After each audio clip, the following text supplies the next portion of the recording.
Buenas noches ya. Buenas tardes, bienvenidos a todos a esta nueva capacitación de FEDEGAN. El día de hoy nos acompaña Carlos. Carlos, ¿cómo estás? Eh, Buenas noches a todos. Muchas gracias por su invitación. Muy amables. Carlos Suárez es médico veterinario, especialista en epidemiología de la Universidad Nacional, acreditado por el ICA en brucelosis y tuberculosis. También es consultor internacional en brucela y tuberculosis y actualmente es gerente técnico en sanidad y producción veterinaria SAS. Carlos, nos saludan distintas personas. Carlos Alberto, ¿cómo estás? Juan Pablo Prieto. ¿Desde qué parte del país nos saludan? ¿Nos pueden contar en los comentarios?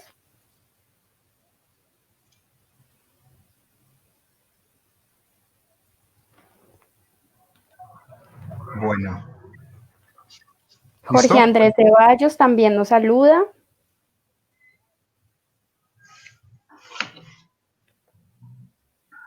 Nuestra capacitación de hoy trata sobre la interpretación de resultados serológicos en el diagnóstico de brucelosis bovina.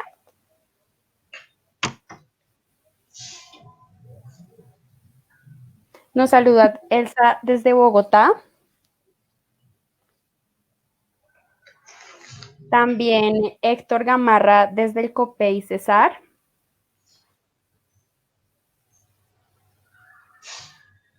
Gracias a todas las personas de proyectos locales, coordinadores regionales y estudiantes que nos están acompañando en este momento. Angie Gutiérrez, saludos desde Biotá, Cundinamarca.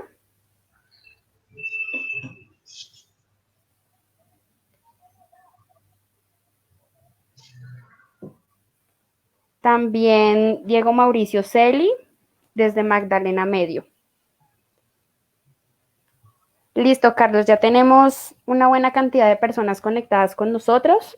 Si quieres, puedes empezar. Podemos empezar con esta capacitación y al final hacemos las preguntas. ¿Listo? Listo, Laura, muchas gracias.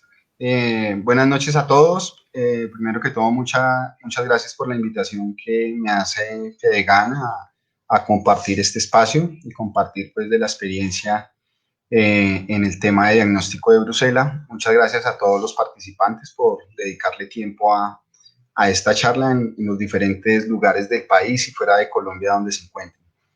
Bueno, para empezar, quiero, digamos, como hacer una introducción respecto a lo que es el diagnóstico de Brucela y, digamos, un breve repaso por la historia del diagnóstico de la brucelosis en el país.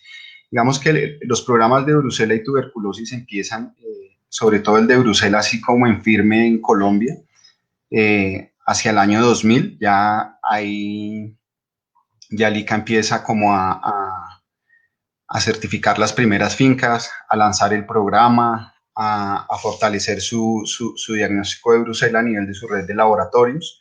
Y a partir de 2002 ya empieza a entrar como en servicio el sistema de autorización con la red de laboratorios autorizados por el ICA. La Brucela desde ese tiempo ha sido, el diagnóstico de Brucela y los programas de certificación han sido un tema álgido en el sentido de que ha causado mucha controversia en sus diferentes aspectos, como lo que tiene que ver con la vacunación, con el diagnóstico, con la parte de normatividad, la parte procedimental, en donde siempre hay, digamos, opiniones encontradas en diferentes aspectos, hay concordancias, hay discrepancias, perdón, pero que a través de los años se ha fortalecido el programa, con lo que contamos hoy en día. Pero el tema principal, digamos, el tema más álgido que ha habido es el diagnóstico. Eh, por su falta de conocimiento, por la evolución de las mismas pruebas diagnósticas y principalmente por los resultados. Obviamente, el ganadero no espera un resultado cuando manda a hacer un análisis de Brucela, y cuando no sale el resultado que él espera, pues obviamente causa mucha controversia, mucho desacuerdo en esa parte. El, ya lo que tiene que ver con el diagnóstico en sí, cuando algún veterinario, un mayordomo, quienes organizan ferias, exposiciones, los ganaderos en sí, o cualquier persona que manda hacer un diagnóstico de rutina de Brucela, pues lo hace con temerosidad, lo hace con preocupación, se le vienen muchas palabras a la cabeza al mismo tiempo, porque hay muchas, digamos, mucha desinformación, se le viene la palabra de positivo, negativo, ferias, es decir, una cantidad de conceptos que se le llenan la cabeza de acuerdo a la experiencia que tenga cada quien.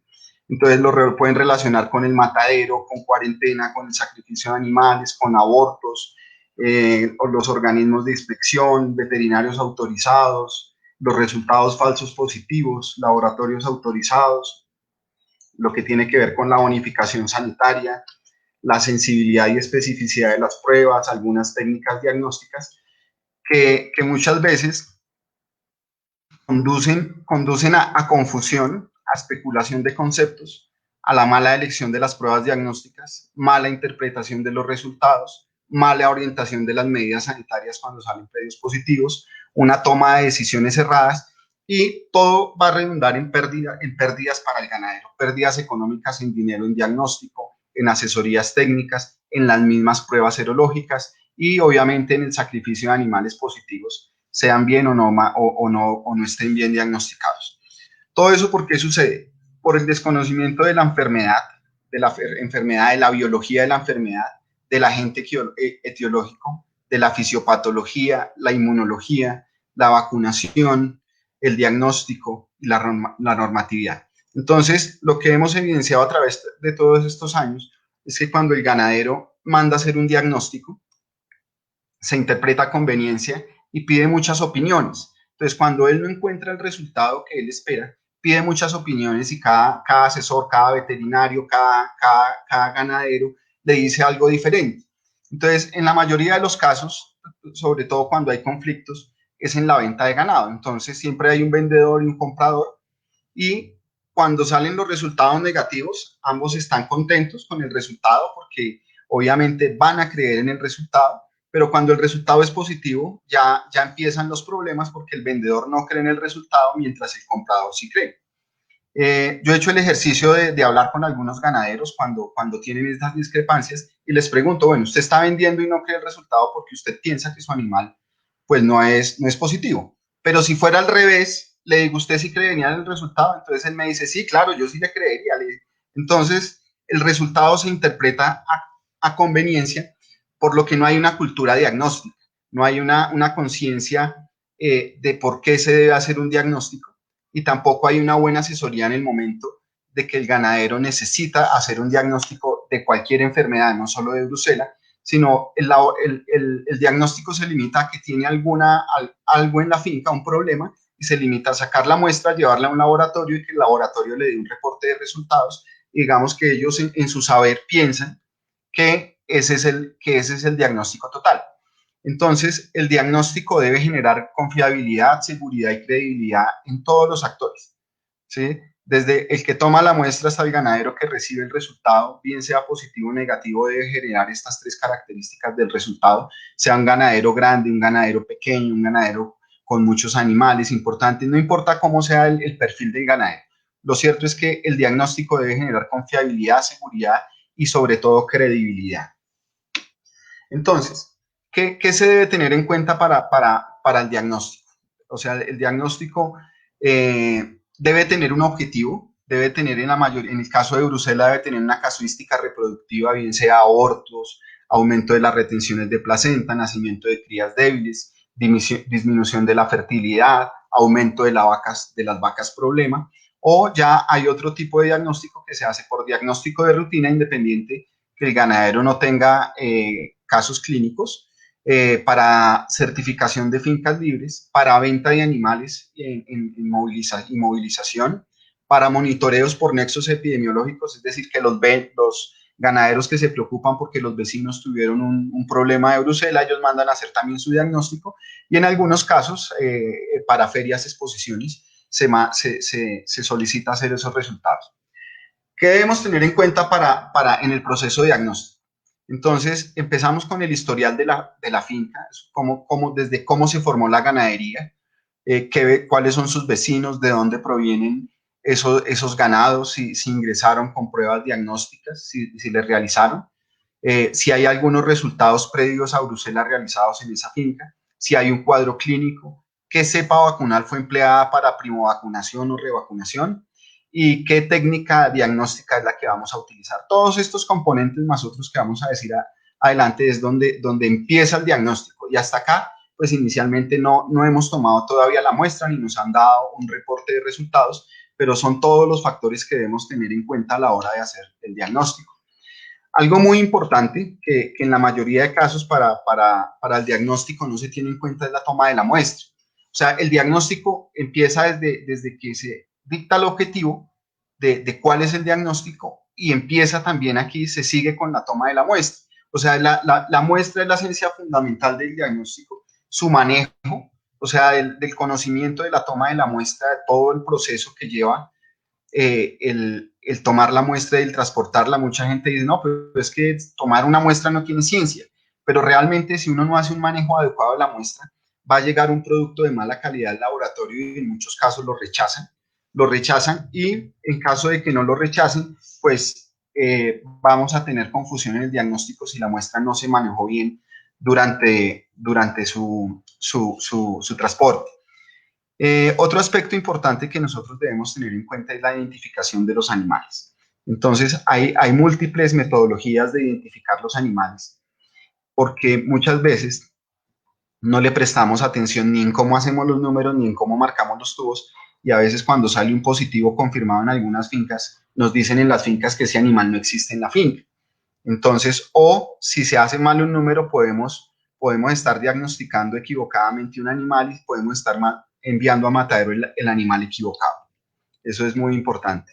La cadena de custodia de la muestra, es decir, el procedimiento desde la toma de la muestra hasta la entrega de las muestras en el laboratorio, que le garantice al ganadero que la muestra que se tomó corresponde al resultado que le está reportando al laboratorio, a ese animal y no a otro. En eso consiste la cadena de custodia. El transporte de las muestras también es esencial. Muchas veces llegan muestras hemolizadas porque no mantienen la cadena de frío y obviamente esto causa un efecto negativo en la presencia de los anticuerpos de la muestra y esto va a afectar el diagnóstico final. Pasando ya a esa parte de toma de muestra de transporte, el agente etiológico causante de la brucelosis pues es la Brucella abortus, es un cocobacilo gram negativo, inmóvil, no esporulado, no tiene flagelos. La investigación y los estudios en Brucella han avanzado mucho. Ya hay 12 especies diferentes a las primeras que eran Melitensis, abortus, suis, ovis y canis. Ya hay otras que se han descubierto en los últimos años que infectan diferentes especies a las conocidas. Tenemos muchos biobares que algunos están presentes en unos países, en otros no. La mayoría son cepas lisas, algunas son rugosas y obviamente la mayoría tiene potencial zoonótico, que es como la razón de ser de los programas de erradicación. Aparte de mejorar la parte productiva de los animales, es proteger la salud humana. Digamos que esa es la esencia de los programas de erradicación de las enfermedades como brucela y tuberculosis, encaminados a la producción, a la salud humana. Entonces, bajo este punto de vista, pues nosotros tenemos digamos que nuestro agente etiológico Brucella abortus, es una cepa lisa, de ella se desprende la cepa 19 y obviamente como ya sabemos, las cepas rugosas como la Brucella ovis y canis y está la vacuna RB51. Esto es muy importante tenerlo en cuenta porque acuérdense, dependiendo de la cepa vacunal, vamos a tener o no interferencia con el diagnóstico. Cepa 19 produce títulos de anticuerpos, ya vamos a ver más adelante por la estructura de la misma bacteria, y RB51 no va a producir títulos de anticuerpos al carecer de la cadena O, que es la principal estructura antigénica. ¿Qué otras variables debemos tener en cuenta a la hora del diagnóstico? El conocimiento de la estructura antigénica de la bacteria, el conocimiento de la cinética de anticuerpos, tanto en infección como en vacunación. El fundamento técnico de las pruebas es algo muy, muy interesante porque uno de la variable que más produce confusión en el diagnóstico son el fundamento técnico. No todas las pruebas detectan los mismos isotipos de las inmunoglobulinas que producen la brucela. Entonces, ahí viene la mayor confusión, porque muchos veterinarios y ganaderos piensan que porque una prueba sale positiva, las demás también deben salir positivas, o que porque una prueba salió negativa, las demás también deben salir negativas, y pues más adelante vamos a ver que eso no es así. El tipo de inmunidad conferida por la vacunación, que es netamente celular, y lo principal es que siempre se debe hacer correlación con la situación de campo, con la clínica. Ya también más adelante lo vamos a ver, porque si no se hace correlación con la situación de campo, si no tenemos en cuenta únicamente un reporte de resultados, pues el diagnóstico no va a ser completo y lo vamos a encaminar de forma equivocada. Esta diapositiva nos muestra la estructura antigénica de las cepas lisas. La pared de las brucelas lisas, la cadena O, que es el LPS, esta es la estructura más antigénica que hay. Es decir, aquí están todas las proteínas, los lípidos y los azúcares que generan esa fuerte respuesta inmune. Hago la aclaración, esta es una cortesía de la doctora Esperanza Rueda, quien fue por muchos años la directora coordinadora del laboratorio de brucelosis del ICA. Entonces, muchas gracias y saludo a la doctora Esperanza Rueda y por facilitarme estas diapositivas. Aquí está en más detalle separada el LPS, la cadena O y las otras las subestructuras, los oligosacáridos, el lípido A y el core o las proteínas que están inmersas que unen ese LPS a la membrana celular, que son de importancia diagnóstica, porque muchas de las proteínas que están acá son las con las que diseñan los kits diagnósticos de las pruebas de LISA. Entonces, seleccionan cuál de esas proteínas que hacen parte de ese LPS son las más adecuadas y cuáles son las que responden bien a los estudios para poder definir si es viable o no hacer o no un kit diagnóstico y lanzarlo al mercado.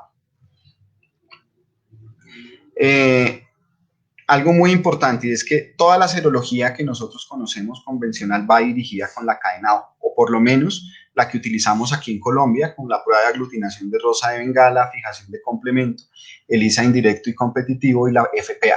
Entonces, a la vacuna cepa 19 y las cepas de campo tener la misma estructura antigénica, pues obviamente va a confundir el diagnóstico, que es uno de los grandes talones de Aquiles del diagnóstico de esta enfermedad. Entonces, pues obviamente las pruebas no van a poder diferenciar entre un anticuerpo que es de vacuna, que es inducido por la vacunación, o el que es inducido por una infección de campo. Entonces, pues obviamente va a haber confusión ahí cuando la información es incompleta en un proceso diagnóstico. La pared de las brucelas rugosas, pues obviamente carece de la cadena O, por lo tanto, pues no se van a producir títulos de anticuerpo y por lo tanto, pues no van a ser detectados con las pruebas convencionales. No es que no se produzcan anticuerpos, sí se producen, pero digamos que no tienen importancia diagnóstica en la actualidad. O sea, las pruebas diagnósticas no convencionales no detectan esos otros títulos de anticuerpo porque no son ni de importancia diagnóstica y tampoco de importancia en protección de la enfermedad, porque recordemos que la protección contra brucela es de tipo celular y no humoral, o sea que el hecho de que se tomen algunas muestras post vacunación y no me generen títulos de anticuerpos o no salga positiva la muestra, no quiere decir que la vacuna no funcione, ¿sí? Sino que pues obviamente los títulos cayeron más rápido, como lo vamos a ver más adelante. Pero la respuesta es celular y eso es muy importante tenerlo en cuenta. La respuesta generada por infecciones de brucela y por las vacunas convencionales es de tipo celular. Actualmente, aquí en el país contamos con las pruebas directas como cultivo y PCR y pruebas indirectas o de serología como rosa de Bengala, ELISA indirecto, FPA y ELISA competitivo, que son las que utilizamos en el diagnóstico de rutina de la brucelosis.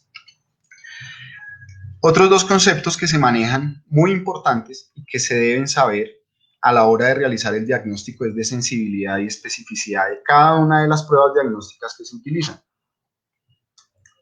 La sensibilidad, ¿qué se define como sensibilidad? La capacidad de una prueba de clasificar un animal como positivo siendo este infectado o estando enfermo. Y la especificidad es la capacidad de una prueba de clasificar como correctamente como negativo un animal que esté sano. Entonces, obviamente, lo que me dicen estas pruebas es qué tanto es esa capacidad de detectar los animales positivos y de clasificar correctamente los negativos. Lo ideal de una prueba diagnóstica sería que tuviera el 100% de sensibilidad y 100% de especificidad, pero obviamente esa prueba no existe. Si uno quiere que una prueba sea sensible, pues se va a sacrificar la especificidad de la prueba. Y eso pues obviamente nos va a afectar los resultados. Hay muchos estudios donde se mide donde evalúan, hacen investigaciones para determinar la sensibilidad y especificidad de una prueba. Cada estudio tiene un diseño diferente, tiene un objeto diferente, utiliza un número de animales totalmente diferente.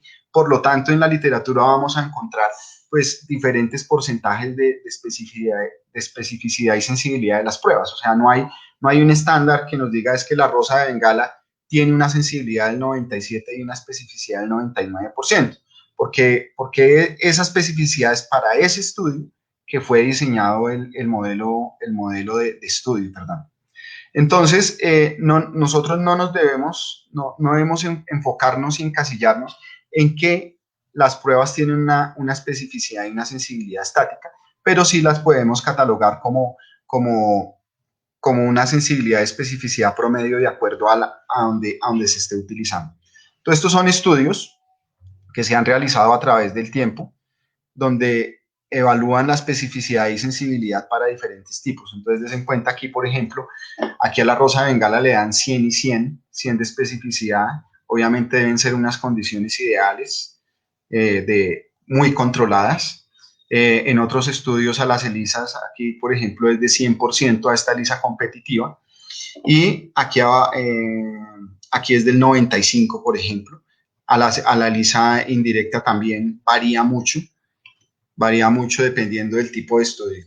Entonces, para que el concepto quede claro, no son estáticos estas dos capacidades de las pruebas. ¿Qué inmunoglobulinas detectan las pruebas diagnósticas? O sea, aquí viene algo muy importante y esto hace parte del fundamento técnico de las pruebas. No lo vamos a tratar acá, es un tema complejo de describir el fundamento técnico de las pruebas. ¿Qué es lo que detecta la prueba diagnóstica? ¿Qué es lo que hace que la prueba sea positiva o negativa? ¿Qué es lo que hace que una prueba me dé positivo y otra negativo? Entonces, aquí están los diferentes isotipos de inmunoglobulinas que me detectan las pruebas. Entonces, por ejemplo, rosa de Bengala me detecta IgM y IgG1, el ELISA indirecto me detecta IgG, fijación de complemento IgM y IgG, el ELISA indirecto me detecta IgG1 en suero y el ELISA competitivo me detecta todos los isotipos de inmunoglobulinas. Entonces, aquí empieza la variación y aquí es donde uno se empieza a dar cuenta de por qué unas pruebas son más sensibles que otras a la hora de un diagnóstico. Una prueba me puede dar una prueba de ELISA indirecto, que es altamente sensible y específica, me puede dar negativo, pero que un ELISA competitivo me puede dar positivo con la misma muestra. Y es porque me detecta más isotipos de inmunoglobulinas. Y el FPA también me detecta todos los isotipos. Entonces, esto es muy importante saberlo a la hora del diagnóstico, porque cuando a uno le llegan los casos diagnósticos, lo primero que uno pregunta es qué prueba se realizó. Entonces, porque la gente se alarma cuando ve un resultado positivo y dice, no, me van a sacrificar los animales. Y cuando uno pregunta qué prueba hicieron, entonces resulta que hicieron fue una rosa de Bengala y salió un positivo de 300 o de 400. Entonces, obviamente, eso hay que analizarlo y decirle al ganadero pues, que no es motivo de alarma, pues que puede en términos generales ser normal que una rosa de Bengala de ese resultado. Hay otras pruebas, ahí están las otras pruebas que no se utilizan acá y que también detectan isotipos de inmunoglobulinas. Otro concepto importante es la sensibilidad analítica de las pruebas. En términos sencillos y prácticos, la sensibilidad analítica mide la concentración de inmunoglobulina que debe tener una muestra para que dé positivo. Entonces, esto va sujeto a la anterior a la diapositiva anterior, y es qué tipo de inmunoglobulina detecta cada técnica para que sea positivo, para que sea de importancia diagnóstica. Entonces, por ejemplo, la rosa de Bengala necesita 1500 nanogramos de inmunoglobulina M y G para que me marque positivo. Necesita una cantidad muy importante, una cantidad elevada para que me dé positivo, mientras que una fijación de complemento necesita 200. Entonces, por eso aquí empieza el análisis, porque unas pruebas, esta prueba me puede dar positivo acá y no la rosa de Bengala. Aquí ya empieza la disparidad y se pueden aclarar los conceptos, los resultados cuando los ganaderos dicen que mandaron procesar una muestra por dos diferentes técnicas diagnósticas y que una le dio positiva y la otra negativo. Entonces, digamos que aquí empieza y aquí se dilucida parte de la explicación a ello. Un ELISA indirecto necesita un nanogramo, las dos ELISAs necesitan un nanogramo de anticuerpo. ¿Cuál es la diferencia? Que la ELISA indirecto únicamente me va a detectar IgG1. Un nanogramo necesita de IgG1 para que dé positivo. El ELISA competitivo también tiene sensibilidad analítica de un nanogramo por mililitro, pero ¿cuál es la diferencia? Que el ELISA competitivo me detecta IgA, IgM, IgG1, IgG2. Entonces, con la sumatoria de esos anticuerpos que sumen un nanogramo me puede dar positivo la prueba. Por eso, yo puedo obtener un resultado esto es muy frecuente, que los ganaderos cuando piden un resultado con una venta de animal pueden hacer un ELISA que le da negativo, pero antiguamente mandaban a hacer un ELISA cuando llegaban o pedían asesoría y mandaban a hacer un ELISA competitivo cuando se podía hacer libremente y resulta que ese ELISA daba positivo y entonces empezaba la discusión de que la prueba le daba negativo, que se lo había vendido negativo, pero nunca tenían en cuenta que estas pruebas funcionan de forma diferente y el fundamento técnico es diferente. Entonces aquí es donde empiezan a echarle culpa al que tomó la muestra, al que la transportó y al laboratorio que termina siendo el sacrificado y aún más echándole la culpa al ICA de que el laboratorio no funciona bien, que el ICA tiene un negocio con las pruebas, pero realmente lo que desconoce el ganadero y muchos veterinarios es qué es lo que detecta cada prueba y cómo funciona, cómo es la sensibilidad analítica. Y obviamente de aquí se desprende que todos los resultados tienen un soporte técnico, tienen una fundamentación técnica y tienen una explicación técnica. Y por último, de las pruebas que utilizamos aquí tenemos la fluorescencia, que también detecta todos los isotipos, pero ya esa sensibilidad es mucho más alta. Necesitamos entre 0,5 y 1 nanogramo por ml de anticuerpo para que dé positivo. Entonces, obviamente, aquí también van a haber discrepancias con los resultados con las otras pruebas diagnósticas. Entre las vacunas, ya lo había mencionado, pues tenemos aquí disponibles y oficiales en el país cepa 19 y cepa RB51. Cada una tiene sus ventajas, sus desventajas al momento de aplicarlas y que es muy importante saber para analizar un caso con qué tipo de vacuna se inmunizaron los animales. Entonces, algo que tenemos que tener claro es que estas dos vacunas protegen entre un 75 y un 80% a la población de terneras vacunadas. Entonces, no se protege toda la población, siempre va a quedar un margen de población no vacunado, porque no es que las vacunas funcionen mal, sino que todas las vacunas, cualquier vacuna no protege el 100% de la población. Estas protegen de un 75 a un 80%. Encontrarán en la literatura estudios que ponen a la cepa 19 en una protección del 80, del 85, del 90 o más, y viceversa encontraremos artículos donde RB51 protege un 90, 100%. Eso depende del diseño del estudio, dependen las circunstancias que lo estén haciendo, y obviamente, obviamente eso va a dar otra imagen de cada una de las vacunas, pero en sí protegen entre un 75 y un 80%. Parte de esa población se puede inmunizar haciendo un programa de revacunación para que proteja algunas de las terneras que no quedaron primo vacunadas. Se puede hacer a las novillas, pero eso es otro tema que se debe tratar en otra conferencia. ¿Qué debemos tener en cuenta en cuanto a las vacunaciones y a la infección? Y es la respuesta isotípica de las inmunoglobulinas frente a infección y vacunación. Entonces aquí nos damos cuenta que cómo es la respuesta del sistema inmune, la producción de inmunoglobulinas en infección. Se va a producir primero IgM, luego IgG, luego IgA e IgG2. todas se producen en situaciones diferentes, en tiempos diferentes, pero al mismo tiempo unas perduran en el tiempo más que la otra.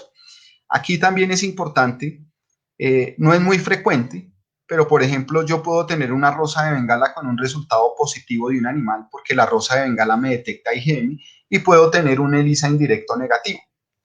Ambos resultados son válidos. ¿Por qué? Porque la rosa de Bengala aquí en este punto me detecta en estos días IgM, que no me la detecta el ELISA indirecto. Entonces, por eso podemos tener resultados diferentes con la misma muestra, dependiendo del tiempo que las tomemos. Y aquí el tiempo en meses, pues obviamente en infección, esas dos inmunoglobulinas IgM e IgG pues van a perdurar más en el tiempo y no van a decaer.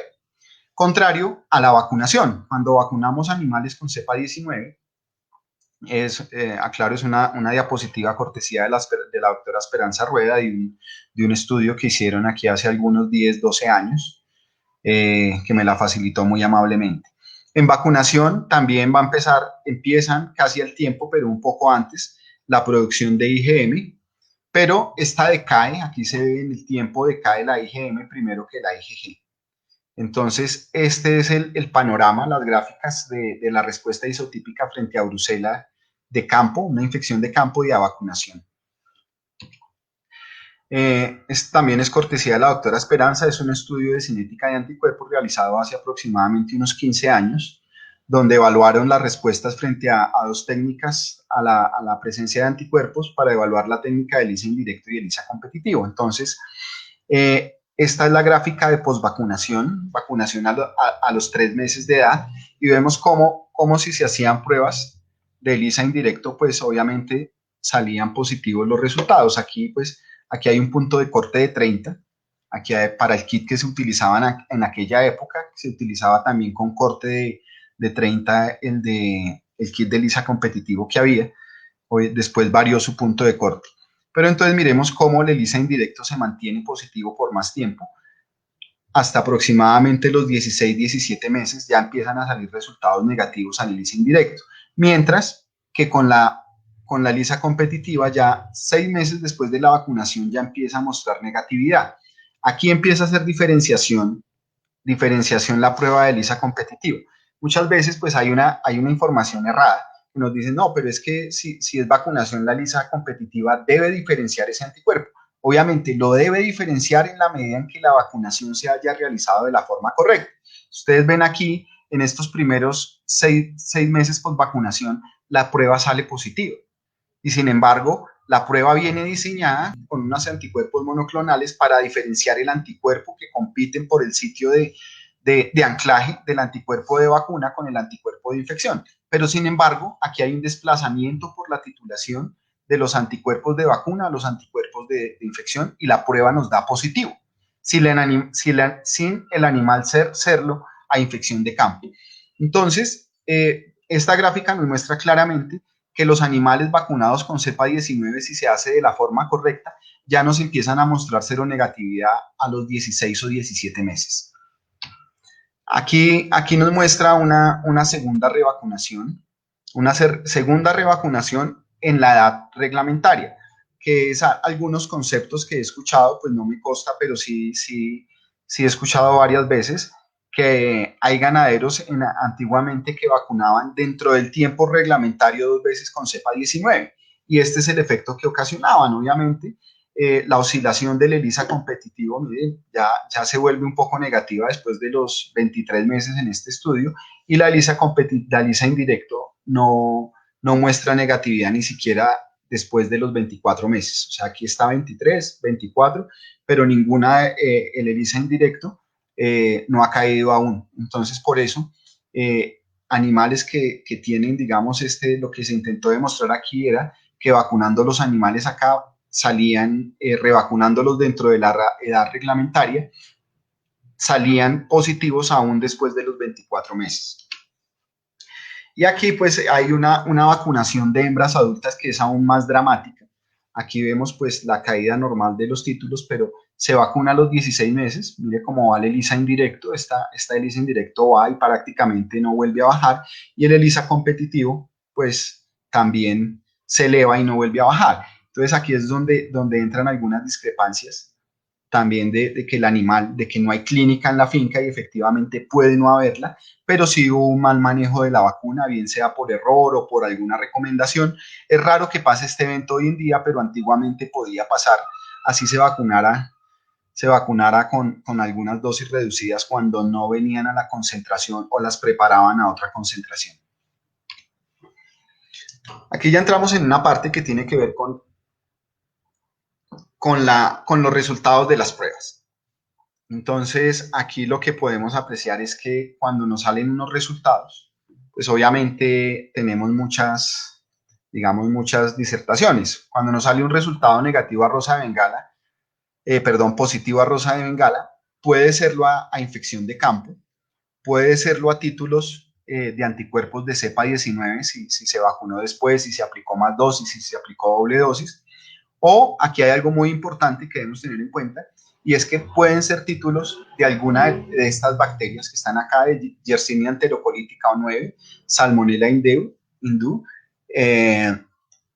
Pseudomonas multófila, Escherichia coli, Klebsiella, Enterobacter, Proteus, Serratia, Pasteurella y Bordetella, que comparten parte de la cadena OLLPS, el mismo de Brucella.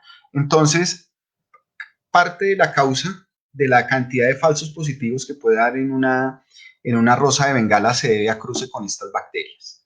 Entonces, esto es muy importante a la hora de evaluar un resultado de rosa de Bengala, que no lo presentan las otras técnicas. Y también un resultado positivo es la interpretación en la observación del analista. Esto se ve mucho y se aprecia, y uno lo pregunta, cuando el analista es nuevo en el laboratorio, el número de falsos positivos a rosa de Bengala se sube.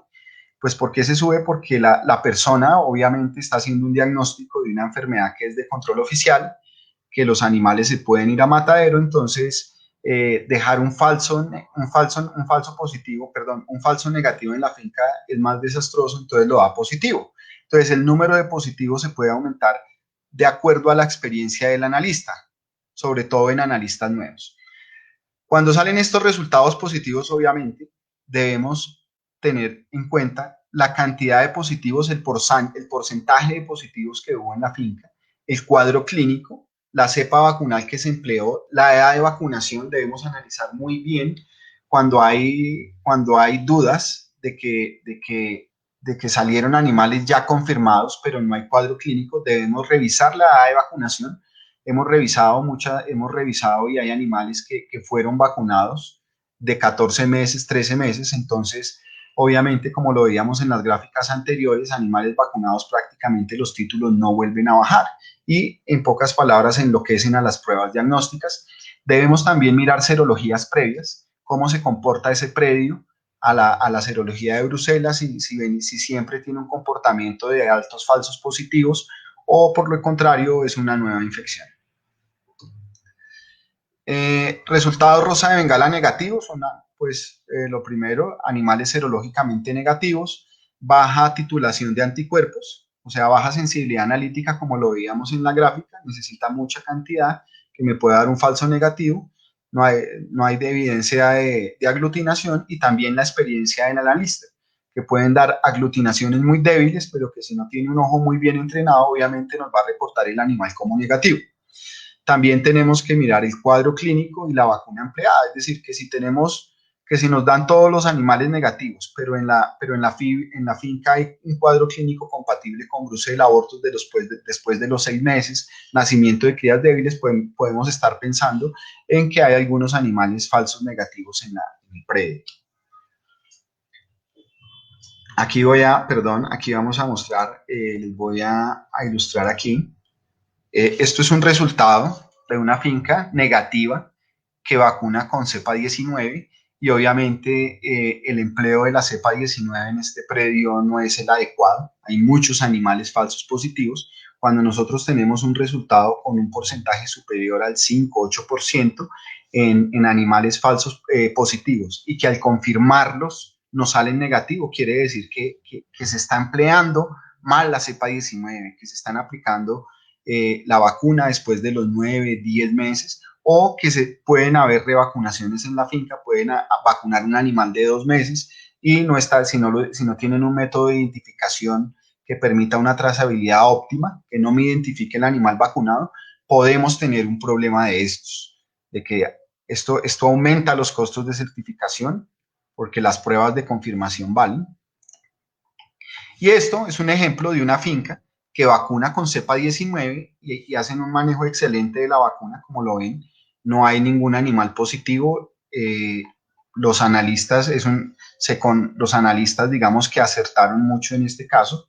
No hay clínica en la finca, no hay ningún evento reproductivo y obviamente esto es lo que uno ve. El comportamiento de una finca que maneja bien la cepa 19 es este.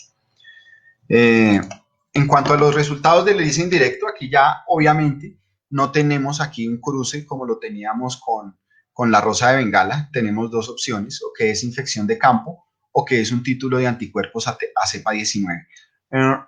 Hay algunos artículos, he visto un par de artículos donde dicen que el ELISA indirecto puede cruzar cuando se efectúan vacunaciones contra leptospira, pero digamos que no dan un sustento sólido de por qué es ese cruce, sino simplemente evalúan una positividad después de una vacunación, pero no lo atribuyen a la vacunación con leptospira, más no con la producción de anticuerpos que interfieran con el sitio de unión en la prueba diagnóstica. Entonces todavía es un tema que está en estudio, que apenas no puede ser especulativo, digamos, porque no tiene solidez en los estudios en ese campo. También debemos mirar para los positivos, el cuadro clínico, la cepa vacunal empleada, la de vacunación y serologías previas.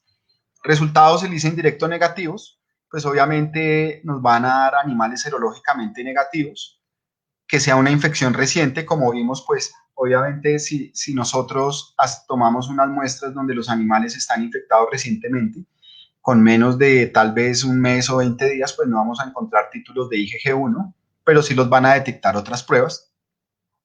Tenemos que observar si hay cuadro clínico, mirar el porcentaje de positividad y el porcentaje de positivos, que es algo muy importante. Es algo muy importante ya lo vamos a ver en un ejemplo. Entonces aquí tenemos, estos son las situaciones normales que nos dan una rosa de Bengala positivo y después nos da un ELISA indirecto negativo, pues obviamente tenemos que mirar la detección de infección de campo reciente, es decir, lo que mirábamos que esta prueba me detecta títulos de IgM y esta no, reacción cruzada con otras bacterias o experiencia del analista. Esas son, digamos, las opciones que uno debe mirar más allá, obviamente, siempre con el cuadro clínico de la finca. Y tenemos el resultado inverso, que es una rosa de Bengala y un resultado de ELISA indirecto positivo, detección de infección de campo, que hay títulos de anticuerpos de infección de campo, y también debemos mirar muestreos previos de rosa de Bengala. Muchas veces en el programa los primeros resultados casi siempre en un gran porcentaje se corren por rosa de Bengala y el segundo muestreo se hace por ELISA indirecto, digamos, ese es el esquema de nosotros, pero salen animales positivos al ELISA indirecto y viene la controversia con el ganadero que me dice, pero es que hace 6 meses o 5 meses usted me dio un resultado de todos los animales negativos, incluyendo ese. Entonces aquí hay que mirar esos resultados previos. Si existe la posibilidad, los laboratorios guardan los sueros 1 año o 2 años, el ICA, no sé cuánto los guarden, pero por lo menos los laboratorios autorizados los guardan 1 año y existe la posibilidad de procesar esa muestra por la misma técnica o ya por una fluorescencia y mirar si ese animal venía positivo y la rosa de Bengala en el muestreo pasado de hace 4 a 6 meses nos lo dio negativo, o realmente el animal se infectó o se infectó en ese transcurso de tiempo, o puede ser un título de anticuerpo que no detectó la rosa de Bengala, pero sí el ELISA indirecto. Vamos a ver aquí unos ejemplos de porcentajes de positividad frente a la prueba de ELISA indirecto. Este es el comportamiento normal de una finca que es negativa a brucelosis, ya lleva por mucho tiempo y que vacuna con RB51. Entonces, obviamente, si nosotros analizamos los porcentajes de positividad, nos suben de 3 o de 4. Digamos que esto es lo normal cuando se vacuna con RB51. O sea, aquí se nota, digamos, la no interferencia con el diagnóstico de esa cepa vacunal y de protección. O sea, hay mucha divergencia en cuanto y discusión en cuanto a la protección de las vacunas, que RB51 no protege, que cepa 19 protege y que por eso no necesita revacunación, pero aquí hay evidencia de los predios que llevan certificados más de 10 años vacunando con RB51 y hasta el momento no hay presencia de animales positivos. Entonces, eso es buen indicativo de la vacuna. Esta es una finca también serológicamente negativa, pero que tiene problemas de vacunación y eso lo observamos aquí en la disparidad de esos porcentajes de positividad. Entonces aquí vamos a encontrar porcentajes de 20, de 4, de 14, de 64, de 39, de 41, que digamos que cuando empezamos a analizar esto yo no me asustaría cuando veo esta disparidad y veo estos porcentajes, ¿sí? Preguntando si hay clínica en la finca, yo puedo inferir, no, digamos, de una forma muy certera a que esto se trata de títulos de anticuerpo a cepa 19 con esta disparidad en los porcentajes de positividad. Y obviamente esta finca es negativa, la confirmación, estos animales fueron negativos, pero es para que se den cuenta que los porcentajes de positividad que me da el laboratorio en una prueba de ELISA indirecto son de una utilidad inmensa. Entonces, con esto podemos inferir tranquilamente que se puede tratar de títulos vacunales y lo que hay que entrar a verificar acá es cómo se está llevando a cabo esa vacunación, cómo la están haciendo, si ellos están vacunando en ciclo, si no están vacunando en el ciclo, si están identificando las terneras cuando las vacunan de 3 meses, que no les vuelvan a poner otra dosis más adelante por edad. Entonces, eso nos hablan estos títulos de vacuna. Y por último, tenemos acá una finca que a simple vista, si yo miro esta hoja de resultado, yo podría decir que aquí también manejan mal la cepa 19. Tenemos un porcentaje de positividad de 26, de 16, de 4, de 7, de 6. Podría decir, si miro esta primera hoja, que tienen problemas de vacunación, que no están manejando bien la cepa 19. Pero cuando ya entramos a esta segunda hoja y yo veo este animal de 127, pues yo ya debo cambiar mi concepto de mal manejo de la vacuna a que en esta finca hay brucelosis. Esos porcentajes de positividad tan grandes y en tantos animales, pues obviamente ya es indicativo de que ahí algo está funcionando mal.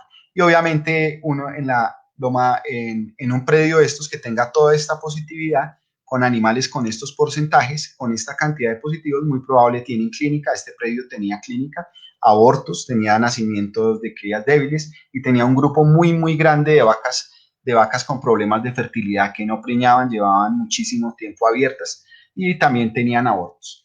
Entonces, este es el comportamiento de una finca positiva que se le hace una prueba de ELISA, ya no solamente, pues obviamente podemos estar con estos porcentajes que es vacuna, sino ya la probabilidad de que estos animales sean positivos es alta.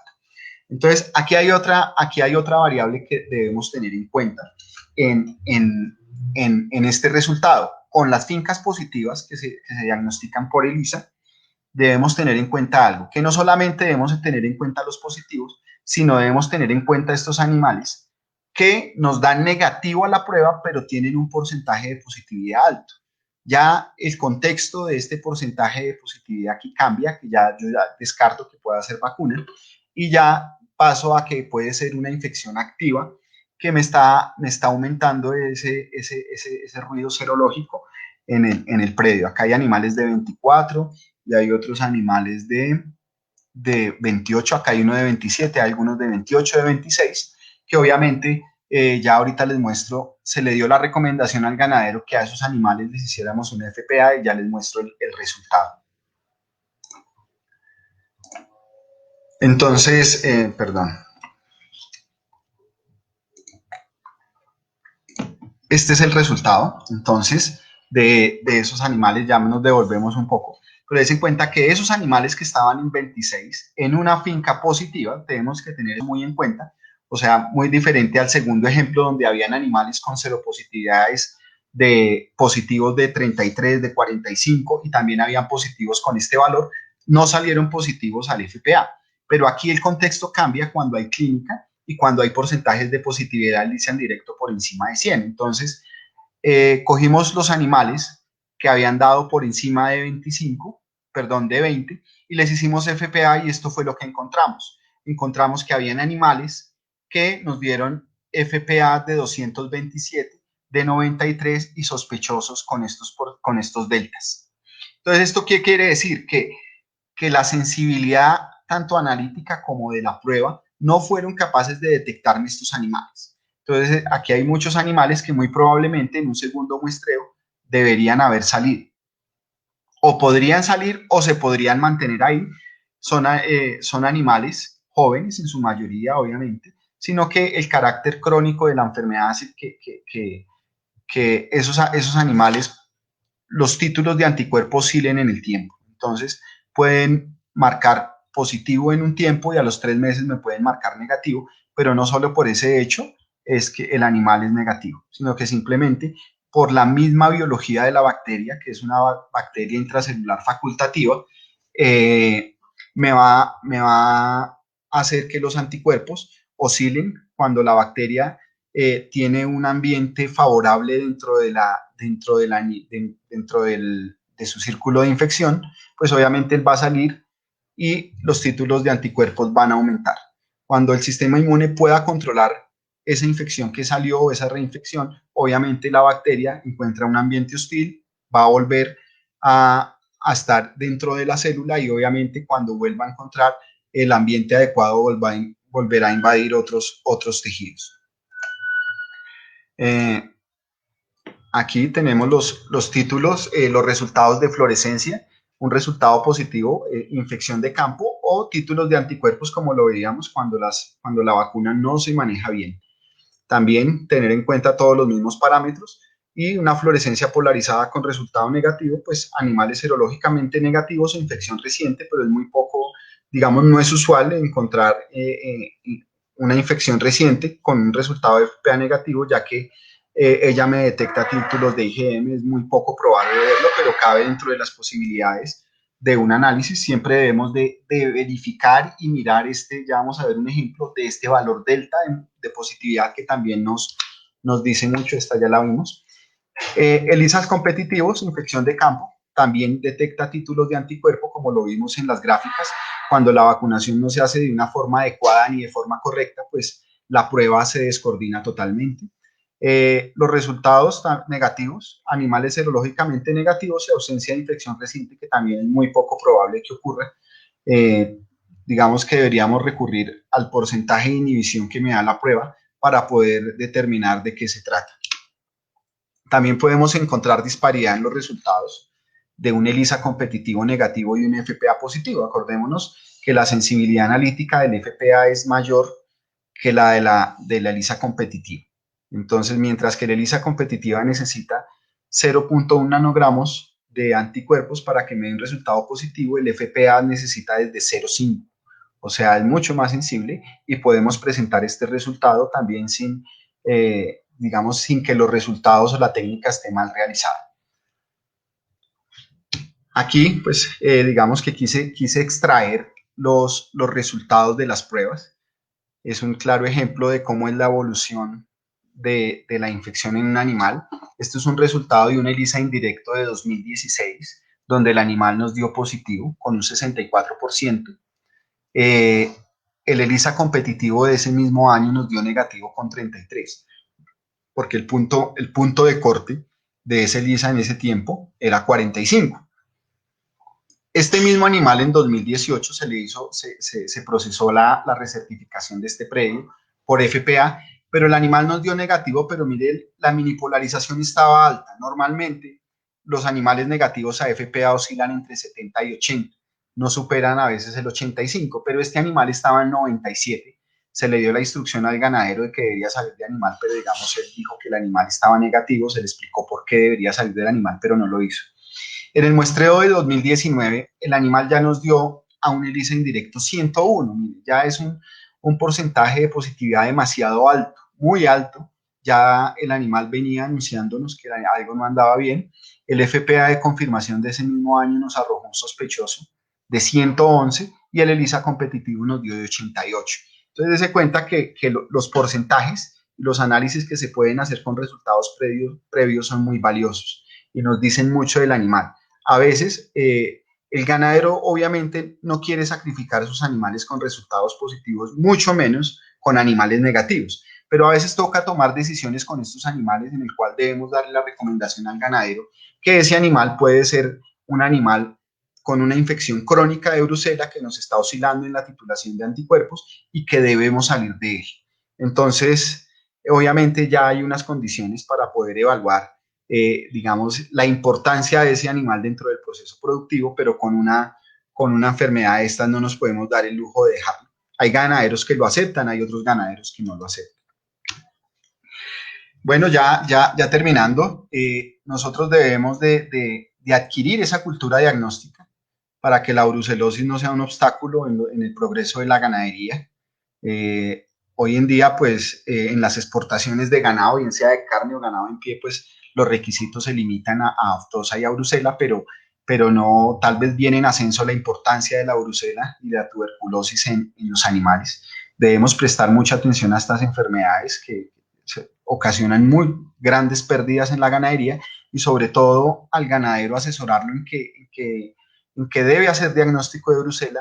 Hay que explicarle técnicamente qué puede suceder, cuáles son las opciones de acuerdo al historial que veíamos al comienzo del predio, al historial serológico, qué puede pasar, cuáles son las consecuencias y cuáles son los destinos de los animales que salgan positivos, para que no nos coja por sorpresa que el ganadero nos diga: es que usted nunca me dijo qué tenía que hacer con los animales positivos, y pues obviamente eso resulta en que el ganadero nunca lo sacrifica, porque obviamente no quiere deshacerse de sus animales.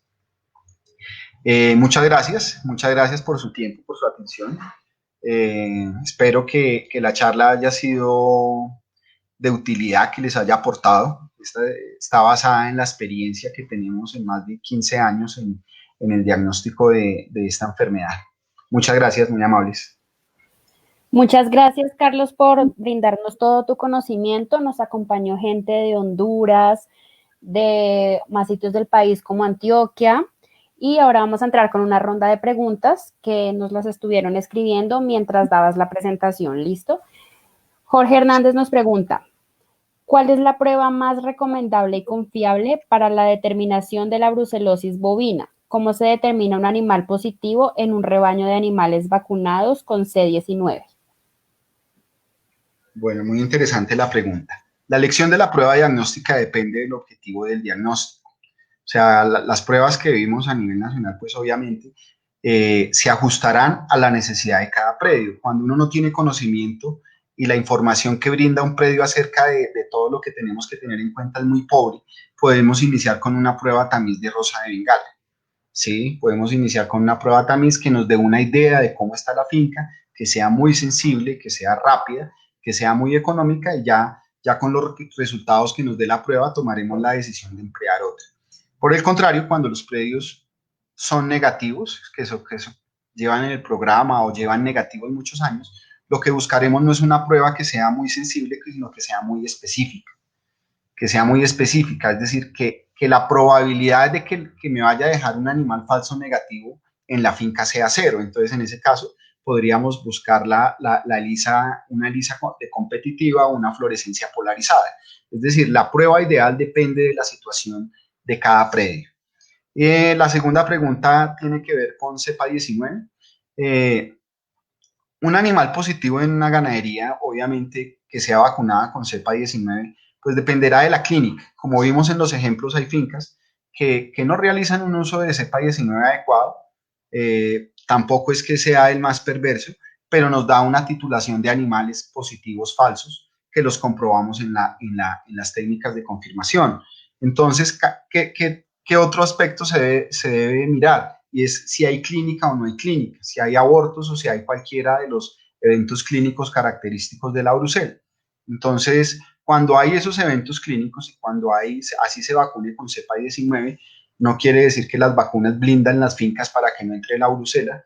Depende de la carga bacteriana y de la virulencia de la cepa. Nos puede infectar animales vacunados, que eso, digamos, es otra observación que hacen los ganaderos frecuentemente, y es que yo vacuno. Pues sí, claro, usted vacuna, pero a veces la carga bacteriana es tan alta y las cepas son tan virulentas que la vacuna no puede tener efecto.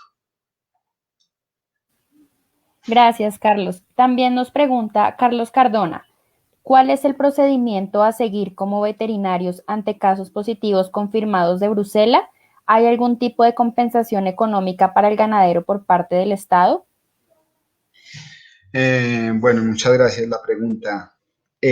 Ante casos positivos hay unos procesos de saneamiento donde lo primero que uno debe hacer es aislar el animal positivo, se debe hacer un proceso de identificación y enviarlo a matadero, es decir, eliminar las fuentes de infección. Eso es lo primero que se debe hacer ante el diagnóstico de una enfermedad de estas. Se debe mirar por dónde, digamos, dónde se adquirió la infección en el predio para obviamente mejorar esos aspectos. Se debe implementar un programa de revacunación. Es la única forma o es un elemento muy importante para poder sanear una ganadería, es la revacunación con RB51, para sacar, para potenciar esa inmunidad, para despertar esa memoria y para que los animales susceptibles me adquieran un refuerzo. Actualmente no hay compensación. Aquí en Colombia no hay compensación para el sacrificio de los animales positivos a brucela. Tal vez esa es una, no aquí solo en Colombia, sino en todo el mundo, es uno de los, digamos, del talón de Aquiles para que la gente se involucre en los programas en el diagnóstico, es que los animales que sacrifican no tienen ningún valor, excepto el que les compran la carne. Eso en otros países donde, digamos, hay fondos específicos para eso, sí hay compensación. También depende mucho de la prevalencia de la enfermedad esa compensación. En un país como Colombia, donde la prevalencia es alta, es inviable dar una compensación para los ganaderos que tengan animales positivos, porque, o sea, los positivos son tantos que el dinero no alcanzaría. Listo. Nelson Calambás nos dice muchas gracias, muy buen tema. Gerson Ernesto Maecha también dice gracias, doctor Carlos, muy buena exposición. Jorge Hernández también pregunta, ¿se está realizando un estudio o adelantos para la realización de una prueba rápida en campo que determine la positividad o negatividad del animal? ¿El animal infectado con la bacteria de la brucelosis es apto para consumo, obviamente desechando el tracto reproductor? Ahí, en la primera pregunta, hay un test de FPA que se puede hacer en campo y si hay desarrollos de otras pruebas que para hacerlos en campos en sitios donde el acceso sea difícil, donde la infraestructura de laboratorios no llegue por factores económicos. Eh, la prueba de FPA, hay un fluoroporalímetro para hacer la prueba incluso en sangre. Obviamente esto deriva unos costos pues en los reactivos y del volumen de animales a trabajar. Sería muy lento porque el fluoroporalímetro de una prueba sería lento, se puede demorar alrededor de entre 5 y 10 minutos por prueba. Obviamente esto es digamos que sería demorado hacerlo. Perdón, me recuerda la segunda pregunta del, Mira, de, la segunda pregunta es, sí, ¿el animal infectado con la bacteria de la brucelosis es apto para el consumo, obviamente desechando el tracto reproductor? sí, el animal, la carne del animal es apta para consumo. La brucela es una bacteria muy lábil a los cambios de temperatura, es muy frágil a los cambios a la elevación de la temperatura. Entonces, es una bacteria que por encima de los 40-45 grados ya puede estar inmóvil, perdón, muerta. Entonces, sí es apta, se decomisa no solo el tracto reproductivo, se decomisan vísceras blancas, se decomisa eh, el pulmón, se decomisa el vaso, se decomisa el hígado y únicamente se da a la venta lo que es la carne. Gracias. Ramiro Barrios de Ávila también pregunta, ¿qué resultado serológico espero de una cría nacida de vaca positiva a brucela? ¿Qué debo hacer? Madre de excelente producción de leche. Bueno, muy interesante pregunta. Eh, Normalmente menos del 5% de las crías hijas de vacas positivas salen positivos a brucela y menos de un 2% pueden salir, digamos, llamémoslo entre comillas, como los persistentemente infectados a diarrea viral. Pueden ser animales normales que nacen, que paren, se crían, pero que obviamente van a ser positivos a brucelosis. Las pruebas serológicas no me lo van a detectar, muy probablemente no me lo van a detectar y va a ser un animal que en la finca me va a estar eliminando la brucela. El destino de estos animales no está en la normatividad, pero la recomendación es que estos animales también deben ser eliminados junto con la madre positiva por el riesgo que representa la incertidumbre de saber si el animal es positivo o no es positivo. Entonces, la recomendación siempre es que ese animal debe salir de la finca junto con la madre.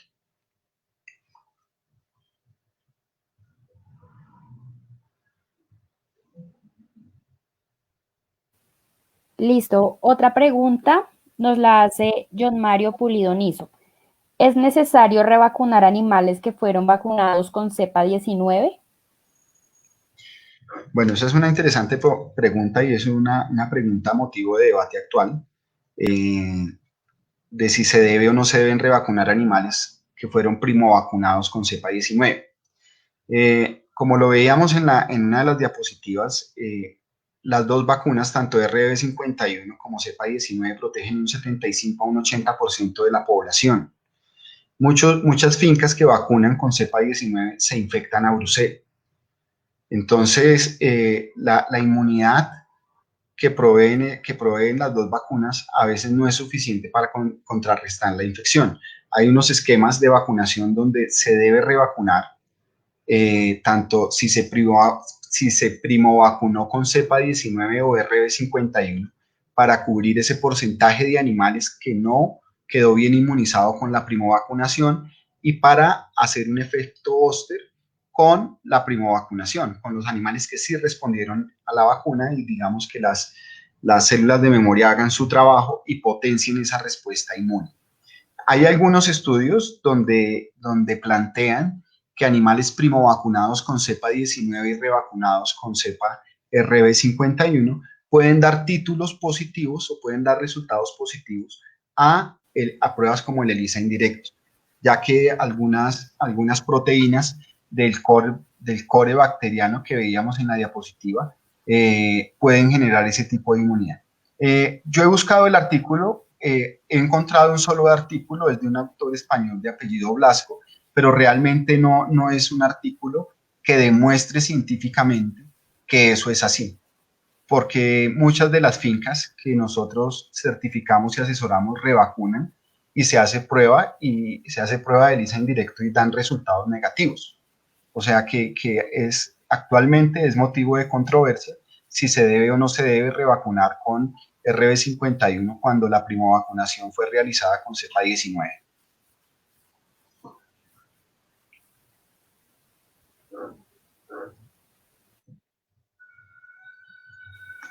Listo. Otra pregunta que tenemos acá es, ¿hay alguna reacción cruzada de las distintas pruebas con respecto a los anticuerpos de otras enfermedades que afectan la reproducción en bovinos, como DVB, Leptospira, Campylobacter, Neospora y BR?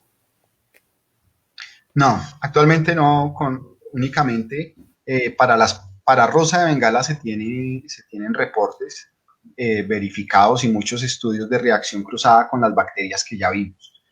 Eh, Hay un reporte, solamente he conseguido un reporte, donde hay un estudio que plantea que puede haber reacción cruzada cuando se vacuna contra leptospira para la técnica de ELISA indirecta. Pero para el resto de enfermedades no hay reportes de reacción cruzada para Iberio, diarrea viral bovina o virus sincitial bovino, para PI3, etcétera, etcétera. No hay ningún reporte que asocie reacción cruzada. Gracias, Carlos. Carlos Cardona también nos pregunta, ¿se puede afirmar que si encontramos niveles altos de inmunoglobulinas M después de 23 meses de vacunación, el animal es positivo a infección de campo? Sí, perdón, el encontrar esos títulos después de la revacunación, obviamente, como lo vimos en las gráficas de cinética de anticuerpos, la IgM es una de las primeras vacunas uno de los primeros inmunoglobulinas que decae después de la vacunación. Entonces, al encontrar esos títulos tan altos en una hembra de 23, de 24 meses, obviamente, la probabilidad de que correspondan a infección es alta, a no ser que ese animal haya sido revacunado. Toca mirar si el animal tiene clínica o hay a eventos reproductivos en el mismo predio. Pero como lo vimos en la gráfica, la inmunoglobulina M en vacunación decae muy rápido.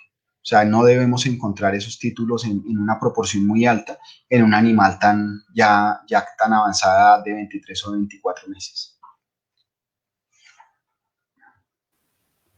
Listo. Patricia Padilla también nos pregunta, ¿la vacunación tardía puede dejar los animales como falsos positivos permanentes?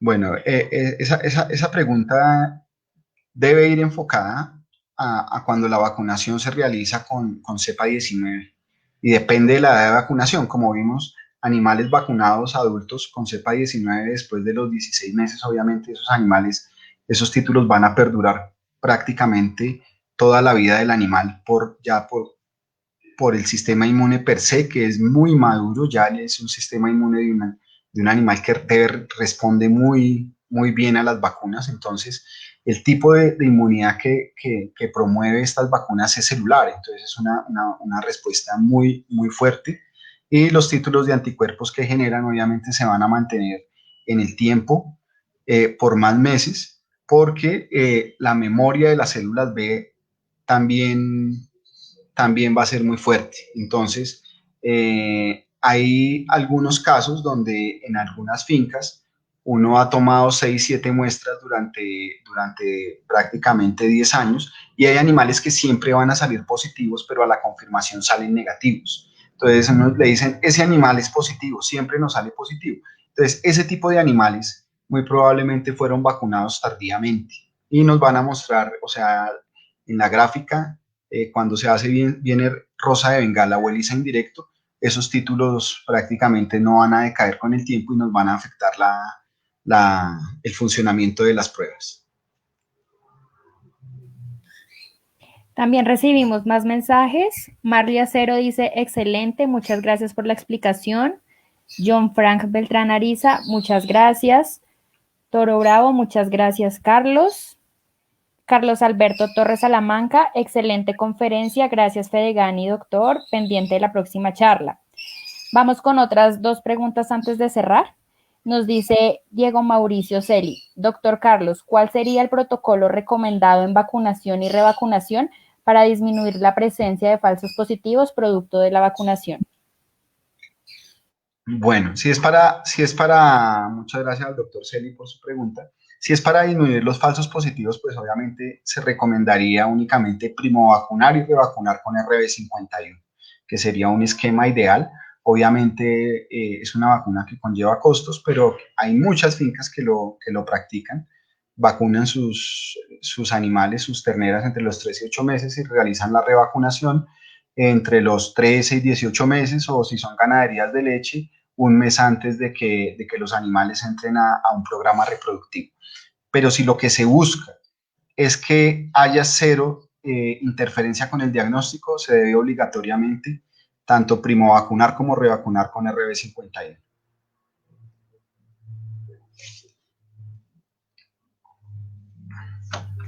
Perfecto, vamos con una última pregunta de Carlos Cardona. Hembras en programas de sincronización, superovulación, inseminadas o transferidas son aptas para vacunación. En caso de las preñadas, ¿en qué tercio de la gestación? Bueno, es una interesante pregunta porque es un tema muy complejo. Es un tema muy complejo ya que, primero que todo, la vacuna de RB51 para revacunación no está indicada en hembras preñadas.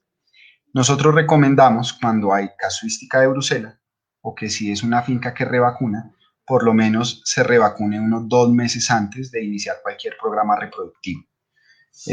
Los estudios que hay respecto a la revacunación de hembras preñadas muestran un impacto mínimo en abortos y en problemas de fertilidad. Es decir, que no se recomienda vacunar hembras preñadas en unos países, lo que de acuerdo a la casuística, si hay una prevalencia alta con clínica en un predio positivo, la vacunación es para todas las hembras, incluyendo las preñadas. Pero esos reportes indican que menos del 1% de las vacas abortan. Entonces, obviamente, pues se debe tener cuidado, si no es necesario hacerlo, se debe tener cuidado. Y para las hembras adultas se recomienda, pues, por lo menos 2 meses antes de un programa de inseminación, un programa de monta, de iniciar un programa de monta en el caso de las novillas, hacer la revacunación. En las fincas que tienen problemas reproductivos, se recomienda vacunarlas, revacunar las hembras que 2 meses después de paridas, ya cuando ha pasado todo el estrés postparto y que el animal está apto para responder a una revacunación y que la respuesta a esa vacuna sea óptima. Muchas gracias, Carlos. Ahora sí damos por finalizada esta capacitación del día de hoy. Gracias a todos también por conectarse. Las personas que de pronto no lograron estar presentes durante toda la charla pueden encontrar el link en las redes sociales de Fedegan. En Facebook la pueden ver, pueden volver a repetirla si desean también, ver las preguntas nuevamente. Y adicional, recuerden que estamos haciendo capacitaciones todas las semanas a través de redes sociales, entonces pueden ir a revisar nuestras redes para ver cuál es la que sigue, qué capacitaciones siguen en los próximos días. Muchas gracias, doctor Carlos, por tu tiempo, por responder las preguntas y por compartirnos todos tus conocimientos. Bueno, a ustedes por la invitación y a las personas que asistieron a la charla. Ahí está, por si hay alguna duda adicional, está el correo. Por ahí se pueden comunicar conmigo y muchas gracias. Muy amables. Muchas gracias, Carlos. Que estén muy bien. Hasta luego.